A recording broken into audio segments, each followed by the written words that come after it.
Wired Axcess. We'll do it live.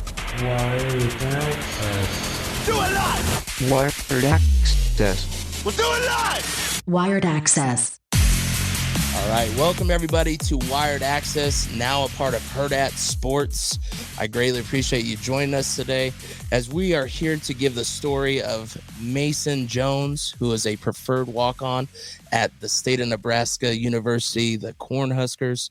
We have his dad, Mike Jones, who was a coach in high school sports for about 14 years, took a couple off, had some extra kids.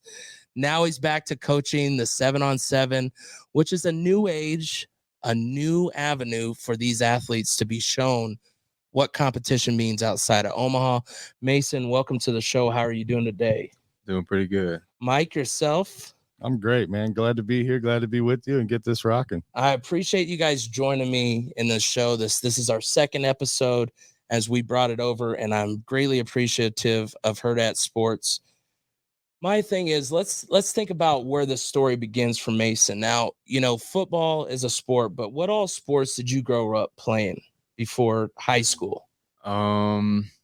Played basketball, hockey, soccer, played t-ball, played just about everything, really. Okay, so when you play all those, how do you decide that football is the one at an early age? Was that early, later? Because most people and parents, they shy away from football. My son played since he was 6, little bobblehead with a helmet on. Yeah. You know, they shy away. When did you begin your love for the football? I'd say my second year is when it really became my favorite one. I think I played hockey when I was 4, quit that, and then 5 years old is when I started playing football, and then ever since then is when it took off. Now, you played hockey at 4. I did. And you remember some of it. What was probably the weirdest thing for you when it came to hockey? Learning how to skate. That's it. That was how to stop. Yeah. How to stop without hitting a wall or hitting somebody. Now, were you a defensive guy or were you on the offensive side on hockey? I don't even remember. I have to ask Mom. I'm pretty sure I was defense. Yeah. Because I couldn't move the stick very good. You couldn't deke someone? You weren't what was it, Mighty Ducks up in there? Nope. At the age of 4. So anyways, you get to football, you get to baseball, you get to these other sports. How did these other sports help you that you felt in the game of football? Ooh. Let's start things off. I wrestled my freshman year. I'm gonna rewind him. I'm gonna go back to, you left out track. Oh yeah. And he was a big competitor in traveling track with the AAU system, and he was with the Bengals. Okay. And from the track program, he never really done it before, and made regionals in the 100 and 200. And from a competition standpoint, when you're not ready to be in track and that type of one-on-one sport, and just it's an individual sport. It's not a team thing. And from him, uncomfortable going into it, but all of a sudden started having success and started really taking off, and doing some extra training and taking those steps. And I just wanted to add that in, and I'm going to let you go. But I think that had a lot to do with it before you even go to that next step of your freshman year, because that 6th, 7th, and 8th grade year was a real transition time for you as a individual, as a kid, and then as an athlete. Well, and I like that you said that, individual, kid, and athlete. Did you feel like you had enough time to distinguish between the three? Dang, not really. I mean, now what you might not understand, and hopefully you will in due time, those are sacrifices that some kids just don't know, because not every parent instills what it takes to become who you want to be. Mm-hmm. Sometimes it lets you just go with the flow, and if they want to play, we got them. We might not go, we drop them off. He might take it, he might not. So when you look back at those sacrifices, was there anything that you remember that made you go, okay, I want to be here and not with the buddies down the block? Well, to start, I only had like one big friend growing up, and his name was Emmett Dines. We lived in like a duplex, and he was the one that lived like across. So I mean, we kind of that's all we did was play sports. He had a mini hoop in his side of the driveway, and the famous mini hoop, and dunk contest, all that fun part of everything. And then like my aunt lived across the street too, and behind her house was a big field. And that's when we'd find some kids from the neighborhood play tackle football. We'd play soccer. That's when we play baseball. I mean, that was. See, and it's weird to hear it from a kid of this age. And I only say this, it's nothing against anybody, but it just doesn't happen like it used to. Amen, man. I was out every day until the lights came on. Yep, there was no time I was home. Well, there was no phone in your hand. Yeah, there was no phone. There was no social media. No distractions. No distractions. It was get it. You knew when mom wanted you home. Yep, she was screaming. And especially, I mean, let's speak for you, Mike. You know, you came from Sutton, Nebraska. What is there to do in Sutton, Nebraska? Play every sport imagined, man, and that's what we did. But we were all a community, and to this day, Sutton's pretty productive in all of their athletics, but they're also productive in show choir and band and everything. You don't just become a one sport athlete. You don't just become just an athlete. You become well-rounded for the future, because as we all know, as grown men, sports only go so long, and it's who you are and the pieces of the puzzle that you put together in your category to take your adventure to business or to work or to whatever it is you're going to do in life. But back to Sutton, the community of that town really molded me into who I was as a grown man, but everything I did in between then, and athletics was involved in my life for a long, long time. It's those pieces that get you to that you're talking about, being that individual, being that athlete, and then also the family life and the things that go into it, and friends and those things, and school and academics, and being able to put that full circle together, but not losing one of the items, because they all equal up to that full circle of what you're going to do as it goes forward. And for me, I don't want to speak too much, but leaving coaching to help him go on a different level, to go coach dad, but really be dad, to let him see that vision. I haven't been the easiest because I'm not going to play no games. It's either you want to do this or you don't want to do this. The sacrifices, like you mentioned, are there. It ain't up to me to make that sacrifice.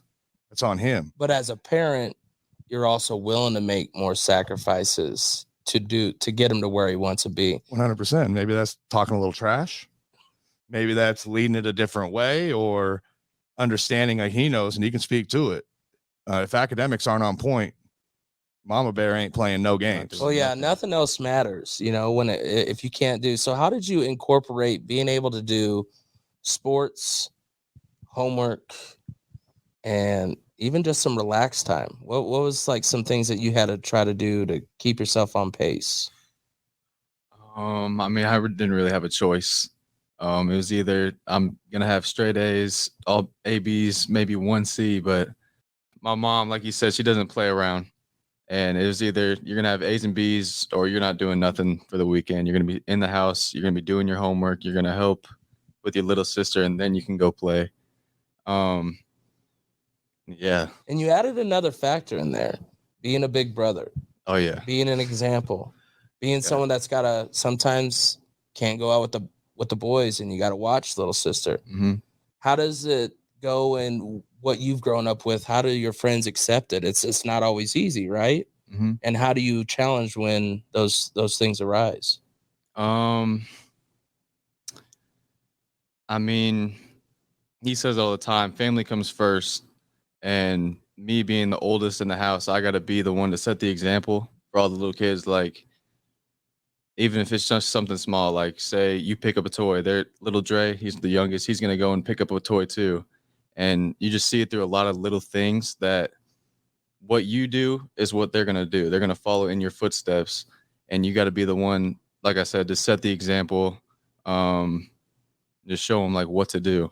Well, and while we're talking about example, Mike, you obviously played at Sutton, you went to Midland University, and then you went and played some arena ball as well. Is that correct? Yeah. Nebraska Danger.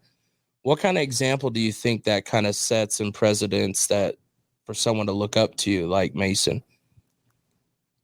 Man, it means a lot, but I played a lot of places. So I left college at 22 and played till I was 34, and played everywhere across. I don't need to get into my story, but all across the United States, you name it, from the UFL to the IFL to Arena 1, Arena 2. But It's that work ethic. It's that next step. It's that, what do you want this to be?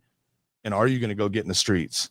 Are you going to go get into this, that, and another that are taking you off of that plane or that path that's putting you to the objective? And when you get to those type of things, for an example, to him, obviously I'm older and he never got to see me play and those type of things, but that's made me who I am today. That's who I am in my business life. Speaking of the kids and him being an older brother, we got 6 kids in the house, right? And 4 under the age of 6. So responsibilities that him normally would have never had, and avenues for him to see things in a different light than he would have never seen it. So it's just those stepping stones, again, the full circle of, K-Dub, it's you can talk about something or you're going to be about something. And that's what it really comes down to in life, of us doing a media show to doing the sports, to doing your job, whatever it is. People talk about stuff all the time, and it's just words. You got to put actions. Put pen to paper, as they say. Amen. Mm-hmm. So when you looked at pen to paper and you looked at what you've accomplished so far in high school, probably one of the hardest things is to know that your head coach leaves for your senior year. Transfer portal is the biggest thing in college football, which is something you've got to be watching at your level. You're like, what are the young adults above me doing? Because I'm going to be going to that. How did that make your decision harder or easier when you decided to stay at Burke instead of transferring because your head coach left?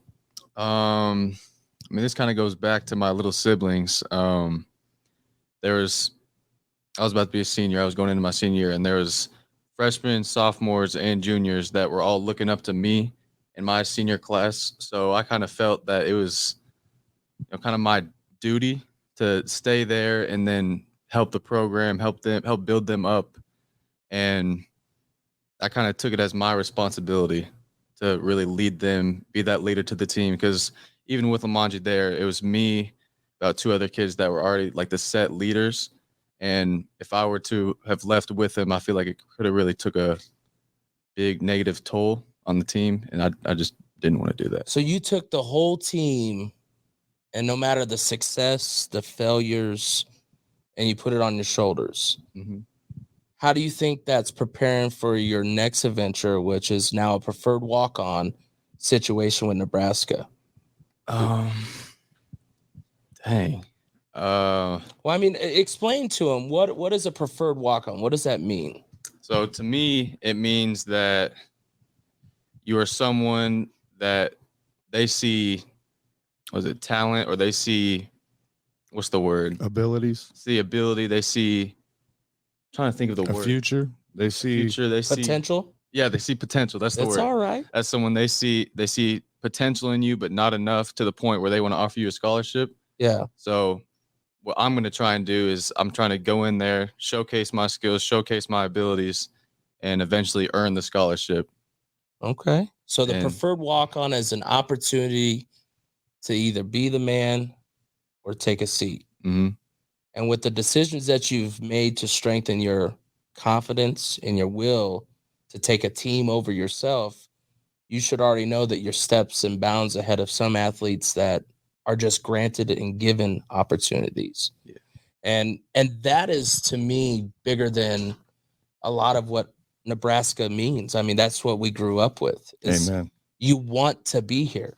You don't want to go south. You don't want to go east. You don't want to go west. Yes. And speaking into that, I'm going to go into adversity equals opportunity, because when 40 plus kids leave a Class A school and you got 9 starters that leave and go all across the metro, it was a difficult situation. And it's one of those situations you really got to bear down into. And the way he led by example, classroom, field, weight room, training, second to none in the city. And I'll say that confidently because we work in the dark, and that's what we do. We don't work for lights. And what he did through that process was created an opportunity for himself to get to Lincoln, because he had a lot of opportunities to leave the state of Nebraska to go play other places. And for that opportunity to come back around from Frost staff, to him leaving, to Mickey Joseph coming in, to Coach Rhule coming in, to all of it happening how it happened, to him get the phone call that he got, It was everything that happened that junior year at Burke with Coach Lamonji leaving and him taking his own decision. Not a decision by Mike, not mom, no one. Now, what was Mike and mom's feelings on the whole factor? You 10 toes down. Before he even made his decision. We sat as a family. We discussed it. We knew options and opportunities. Say that one thing you said right there louder. They need you sat where? At home. With who? The family. The family. Yes. So you did no influencing, but you made sure he understood that the decision that he makes impacts everybody that's at the table. I really believe in this, and I've helped a lot of kids over all the years I've done this. As pros and cons. And at the end of the day, your pros and cons aren't up to me and up to you. They're up to him. And at the end of the day, if you choose to go left or right, I'm going to give you my opinion, but I'm going to follow behind you. But you reap what you sow. Yeah. And you have to be 10 toes down into the situation you're in, good, bad, in between. It don't matter. You 10 toes down and it's full tilt forward. There's no going a foot into it and wanting to no, we're all in the bunker together. This is what it is. And it's time for war. Well, and I'm glad you say that. Was there any sport that you might have decided to play and you wanted to quit early and maybe said, Mom, I'm really not wanting to go. Mike, really not wanting to go. And they go, no, you're going to finish this out. Have you ever had that growing up? Yeah. Freshman year? What sport? Wrestling. And I mean, it was really just wrestling. Yeah. And it was my first year ever wrestling. Coach Childs, we call him Uncle CC. He's like an uncle to me and my siblings. He talked me into it along with my Uncle Steve too. Okay. And it was rough. It was the first time I ever wrestled. The first day of wrestling practice was conditioning, and there's nothing more both mentally and physically challenging than wrestling conditioning. It was. I can honestly say I've never experienced it. Ditto. Yeah, I've never have. No, when I was little, but that don't count. Yeah, that don't. When my son did at 5, and we were up at South High, and the first thing he tells Coach Sid is, "Man, I don't have a theme song. What am I supposed to do?" So as long as you're a freshman, I knew you didn't ask that for the theme song. What was the biggest thing that you took away from the wrestlers that were the upperclassmen there, and that might have helped guide you to be the guy who that you are today? Because obviously, Mom and Joe and Mike are very good role models, but you still got pieces, like Mike said, of here, there, everywhere that's building you. What did you take from like the senior class of wrestling? I'm going to add in first. It goes into Uncle CC, Clinton Childs, and his Uncle Steve. Uncle Steve's a 4-time state finalist. Clinton's him. And they all knew his work ethic. They all knew his abilities, athletic abilities, and they held him to a bar that was a very high standard, which they should have. And the skill sets is where kind of set that difference. But he was a worker, and he was on varsity as a freshman in wrestling. And then I'm going to let you speak into the rest of it. Yeah. It was a really humbling experience. Football, I've been playing it since I was 5. I've built up confidence each and every year. It's obviously my better sport. I've been kind of like that guy every team I've been on. And when I went into wrestling, you had to start from the bottom. I went from top best football player to the absolute like lowest wrestler. And it was super humbling to try and start there. And then it was also, I don't know what the word is. Like a confidence builder, I guess, just seeing myself climb, eventually hitting the varsity level. Without someone letting you quit? Oh, yeah. Because I'm pretty sure you had a few times you wanted to I did. walk out of that room. If Uncle CC was not the coach, I don't know if I would have finished that year, because it was in my ear every day. Did you see wrestling help impact other parts of your football? Oh, yeah. Obviously conditioning. Mentally, I feel like I really grew mentally is what I did, I guess. Another one, strength. Did it help you with tackling a lot? Oh, yeah. Yeah, lowering your body, lowering your center of gravity. There's a lot I gained from it. Well, and when you look at that, what this last year you had to play a lot of positions. You had to be the MacGyver of the team. I could do anything with anything. Just give me whatever you got. What was a position that you got to experience that you really enjoyed, but that's not your position? Quarterback. We ran a lot of wildcat, and I thought I was a good quarterback till I had to throw the ball. Hold on a second. The hardest factor of a football player. Hold on. I love quarterback, man. But you had me throw the ball? Yeah, you better hold that. I think I had 3 completions though. Yeah. They were good. They were good passes. Yeah. But The biggest thing is the smile that I'm getting now is exactly what I want from that fit. Like, those are the moments that you're going to remember forever. You may not have done everything 150%, but just there's a lot of schools that you can only experience one thing, whether it's a wide receiver, whether it's a defensive back, whether it is the quarterback. And you don't get to really see how much fun, but it also helps where else on your defensive side, right? Because that's your goal, is to play a defensive back. Mm-hmm. What all things did you take away from the offensive side to help you on that defensive side? A big thing coming from the wide receiver position is being able to read the defense. So if I'm playing, I don't know, man coverage, zone coverage, I kind of know or have an idea of where the open spots are within my own defense. And if it's a good receiver, they're going to be reading, they're going to be looking for those open spots. So that kind of. Well, and when you say that, what is your favorite as a DB, man or zone? Oh, man. He's a hitter. Yeah. Blitz. Come on, man or zone though. Are you wanting to stay up on a man and show that you got the strength to the will and all that? Or are you one that will play the zone and then come down and lay the wood? Definitely zone. Okay. Definitely zone. Now, remember, when you get to that next level and you're trying this next year and you're proving yourself, they're both your favorite. Mm-hmm. You've got to learn that that's your favorite. Yeah. Both. I just want to be on the field. Whether it's special teams, whether it's the fourth quarter, last 2 minutes, I just want to be on the field. Completely agree. And I'm going to say this because once they figure out it's a position for him and get his attitude, his ability all together, you got a killer on your hands. And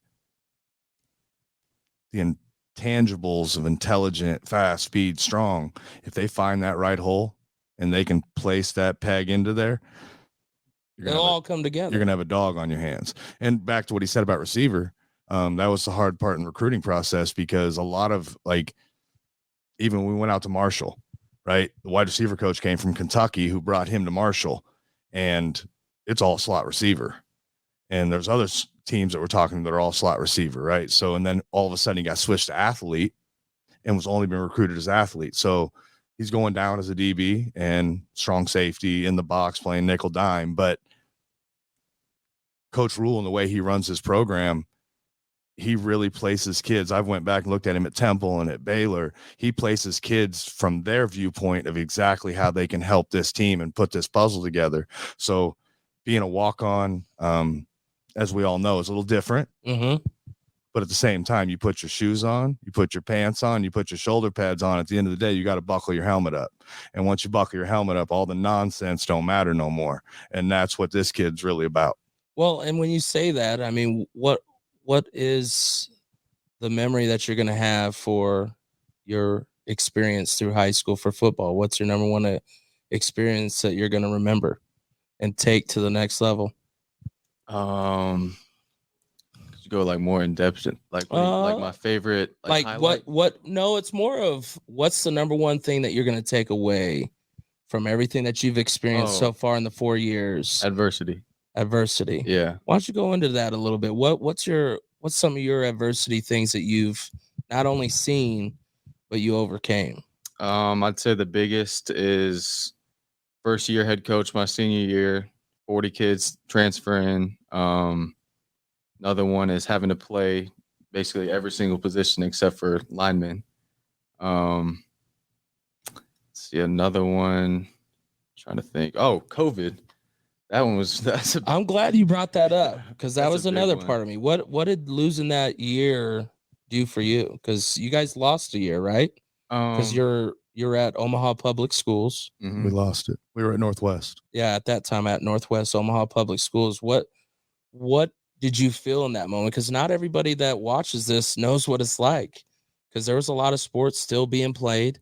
There's a lot of experiences still happen, whether it was 7-on-7 or even what was that like going through that your freshman year, right? Freshman, sophomore. Yeah, the first what was it, couple weeks maybe, just finding out that I'm not going to be able to play football. That was really tough. But after that first, I'd say it was more like a week and a half of just being down. But after that, it was right back to basically another off season, and got right back into speed workouts, route running. In the weight room, I put on like 15 pounds of muscle. We purchased a whole different weight set for the basement at that time when COVID hit, and we didn't have nothing to the house. And so we got it all to the house, put it together in the basement. And then again, we work in the dark. We can be in the backyard. We can go to the school right beside our house. We can go to a junior high. We just never start working. And I'll say to the COVID year, that's exactly what we did, because we performed and trained to get ready for that COVID, that season. COVID comes into play and they shut it down. Again, mentally down. Everybody was down in the OPS because it was just everybody around was playing. The only people weren't playing were in the OPS. So when you look at that, even as a school district, what did that do to the kids' mental that already have trouble? Terrible, man, because this is the game of football teaches beyond football. And you lose those moments.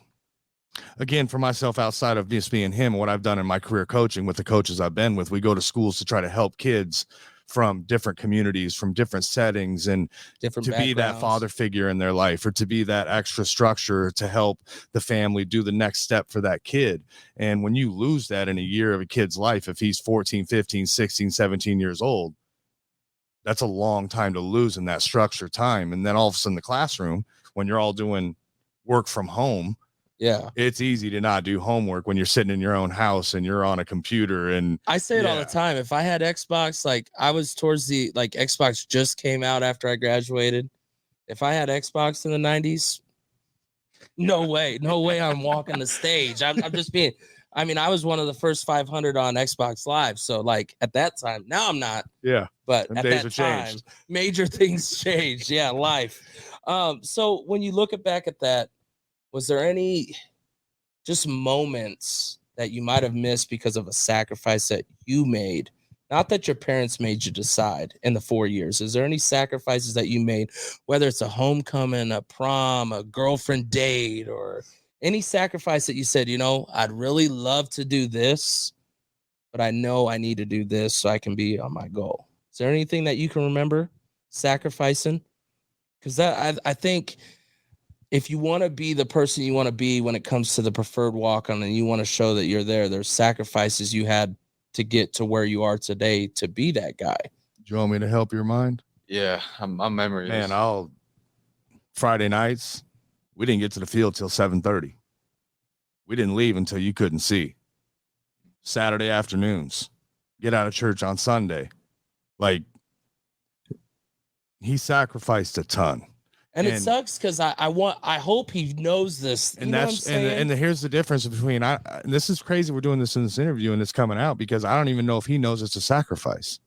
That's what exactly, because it's been routine. It's life. It's life for him. But it's been routine. It really has been. It's been no in-betweens at all. This has been a grind from, again, back to the running in that AAU track all the way to his senior year. There's never been a missed moment of should have did this or that. You add in the Warren Academy 7-on-7 in between it and traveling all across the nation and going to play. And they went to the national tournament. They won tournaments, and, you know, kids that are on his team on that, we're not going to get into lists and names, but kids on that roster that were in his age group, you're going to be down there in Lincoln with him. Mm-hmm. Right. So that group already has, they polished each other and they're all been at different high schools. Yeah. But back to that word sacrifice, it's crazy we're saying it, but he doesn't even understand what he has sacrificed because it's just been routine in life. Yeah. Well, let's talk about this before we get out of here. Obviously, 2023 preferred walk-on at the university that I know I would love to go to. Luckily, I'm a father of alumni. My daughter's graduating here in May. So that's one thing I get to tip my hat off to when you have a kid at the age of 18 and your daughter's going to walk the stage. Being a preferred walk-on, you're going on with, just 4 days ago, Connor Keneally just said he was going to be there. He just said that 4 days ago.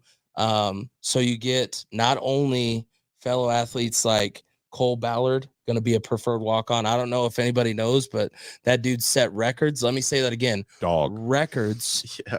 And has choices. But his choice is 45 minutes away as a preferred walk-on. What does it feel like to have your name amongst names that, whether it's a ex-Husker's son, a former Husker's son, whether it's someone top running back in the state, and you're seeing your name as a preferred walk-on with those names, how does that feel, and how does it change the aspect of what you've really worked hard for? Now, I want to say it again. If you're listening, these goals are just to let these kids understand that it's okay to be and know what you've done to get to where you are, and not be afraid to go, man, I really worked my tail off. Not because the name on my back didn't do anything for me. Yeah. Now, don't get me wrong. He's got connections, but it's all still dedicated. He did nothing for this. It's still all dedicated to you. I don't want to say it's upsetting because it's not. It's a great thing, but in the end, I don't want to be known as a preferred walk-on. My goal is to be a scholarship player. Perfect. So, it's in a way it's motivation because I don't know, because walking in, you're gonna get looked down upon. I don't want to say looked down upon, but you're gonna get treated differently because you're a preferred walk-on. And so that it's just motivation to work harder, to have an extra edge. Yeah. To eventually be that scholarship player. And real quick, give an examples of what you turned down to go 45 minutes down the road. Oh, turned down. We traveled the nation. Yeah. Bunch of Sioux Falls, Minnesota State, Wayne State, Kearney, just a bunch of D2s. With full money. Yeah, full. With money in the pocket. Full. Southwest Minnesota State. Just remember, this is the stuff that when I say I want you to understand, these are messages people need. Mm-hmm. You have no idea how you will touch one person. And that's all that my goal is ever to do. If I can get this message to one person to understand how it feels, you said you use it as motivation. You say you use it as fuel to have that edge. What does it mean when you go from talking to Scott Frost to Mickey Joseph and now Rhule? How does that also affect the fact of what you're really trying to accomplish? Because you've got to feel like a different want from each one, right? Yeah. Scott Frost had to have a certain want with you, and you're like, okay, I'm with that. Mickey Joseph might have said, you know what, we're going to turn it on here. This is my want. Well, I could tell you, Mickey Joseph, Scott Frost, Coach Rhule, they're not the same person. So their drive and motivation for you is different. How does it feel now with Matt Rhule? I'd say he's had more drive, he's going to help more than any of the other ones have. Scott Frost didn't say anything. Mickey Joseph, he was the one who first offered me the preferred walk-on. And then Matt Rhule, he was the one who really went in depth with everything, was on the phone with my mom for at least 10, 15 minutes. Just going in depth where he sees me as a player, where he sees me in the next couple of years as a player. And it was way different. You could tell it was more, I don't know if this is the right word, more professional, more meaningful to him. Did you feel more like family at that time? Yeah. Like sure. a comfort? Yeah. Well, that's good to hear. And felt wanted. And from a dad perspective, it's that validation that when a staff leaves, you don't know what's going to happen. Yeah. You don't know if that door's open or closed. And the door, when Mickey Joseph took over, it got a little further open. And then all of a sudden happens and it feels like the door's shut. And then, assistant coaches coming in, they're busy. They're rolling around the nation doing everything they're doing. They're playing 0 games. 8 stops in a day. Yeah. It's water. The way it needs to be. Yes. And then for that phone call to come to our house when in the recruiting, it's changed so much because coaches can just hit a Twitter message, and his Twitter he was just, showing us, and like, it's crazy. But then for that validation to come back, and now Coach Rhule, who's there, makes that phone call, and, we're speaking on other programs, maybe walking on elsewhere, etc. But I see the picture of him as a little boy with my wife, his mom, outside of Memorial Stadium. I think you're wearing a Rex Burkhead jersey. Yeah. Right. And that picture stands out in my mind because A, the program, that's what it's about. But B, now it's his opportunity to let that chip on his shoulder and all the work that he has put in. It's not about the big spotlight. It's about going and playing the sport that you're really good at and making the noise and taking it away and just really going in. As a PWO, you both have said it. You don't know what you're getting into. You don't know the opportunity that's going to be given, not given. You get 3 plays this practice, 5 plays this practice. You don't know what you're going to get. You got to go take what's yours and let them know that I'm not here to hang out. I'm not here to be your best friend, bro. Well, I want to get us out on this. Once again, I appreciate Hurrdat Sports for bringing Wired Access over. I appreciate Burke High School senior, preferred walk-on at Nebraska Cornhuskers, Mason Jones, Mike Jones, father. Here's my thing that will get you out. If I am a Husker fan and I want to root for Mason Jones, what am I rooting for him? What are you bringing to the table? Somebody who is putting in the work every single day. Dang, my mind is just blank right now. That's all right. Are you afraid to be comfortable? Yes. Oh yeah. So absolutely. That's what you're given as well. You're not afraid to be out of your atmosphere, out of your element. And it's all right, man. Yeah. And just I hear all these stories. He says it. Papa Raleigh says it. My grandpa Jim says it about how Nebraska used to be this big powerhouse full of just the walk-on program was something. It was one of the greatest of all time. Back in the 90s with Tom Osborne and stuff. So just bringing back that same atmosphere, that same everything is something that I think is awesome to me. Well, you heard it here. Hurrdat Sports, DJ K-Dub. I greatly appreciate you guys listening, tuning in. Hopefully this helps you or some athlete or parent that you know that might need that little upside to understand not everything's given. Keep grinding. We'll talk to you later. Thanks.